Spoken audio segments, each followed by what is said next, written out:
സുഹൃത്തുക്കളെ തിരഞ്ഞെടുക്കുമ്പോൾ അത് നന്നായിട്ട് ആലോചിച്ചിട്ട് തിരഞ്ഞെടുക്കണം.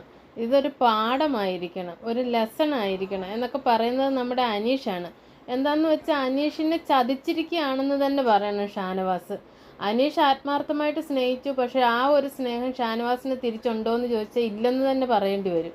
കാരണം പ്രമോഷൻ്റെ ഭാഗമായിട്ട് ജിത്തു ജോസഫ് സാറും ആസിഫ് അലിയൊക്കെ വന്ന സമയത്ത് ഇവർ നടത്തിയ ഒരു സ്കിറ്റിൻ്റെ ഭാഗമായിട്ട് ഒരു കൊയിൻ അനീഷിന് ലഭിച്ചിരുന്നു. ആ കൊയിൻ ആദില മോഷ്ടിച്ചെടുത്ത് വെച്ചിരുന്നു.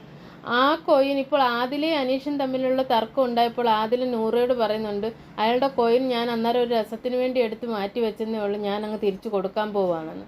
അപ്പോൾ ഷാനവാസ് ഇത് കേട്ടിട്ട് പറയുന്നു, നീ ആ കൊയിൻ ഇങ്ങി തന്നേരം, എൻ്റെ കയ്യിൽ തന്നേരെന്ന് പറയുന്നു. അങ്ങനെ ഷാനവാസ് ആ കൊയിൻ ആദിലയുടെ കയ്യിൽ നിന്ന് വാങ്ങിച്ച ഷാനവാസിൻ്റെ കയ്യിൽ വെച്ചിരിക്കുകയാണ്.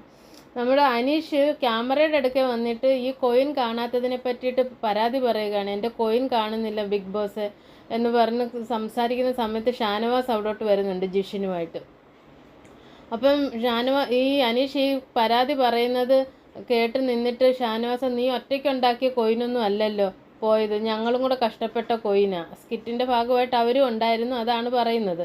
അപ്പോൾ പറയുന്നത്, ഞാൻ അത്രമേൽ സൂക്ഷിച്ചു വെച്ചിരുന്ന എൻ്റെ ഒരു നിധി പോലെ ഞാൻ കാത്തു സൂക്ഷിച്ചിരുന്ന കോയിനാണ് എനിക്ക് നഷ്ടപ്പെട്ടത്, നിങ്ങൾക്കത് പറഞ്ഞാൽ മനസ്സിലാവില്ല, ഞാൻ അതുകൊണ്ട് ബിഗ് ബോസിനോട് ആ ഒരു പരാതി പറയാൻ വേണ്ടിയിട്ടാണ് നിൽക്കുന്നത്, നിങ്ങൾ എൻ്റെ സ്പേസിൽ നിന്ന് മാറി നിൽക്കണം എന്നൊക്കെ അനീഷ് പറയുന്നുണ്ട്. അതൊന്നും കേൾക്കാൻ ഷാനവാസോ ജിഷിനോ തയ്യാറാകാതെ അവിടെ തന്നെ നിൽക്കുകയാണ്.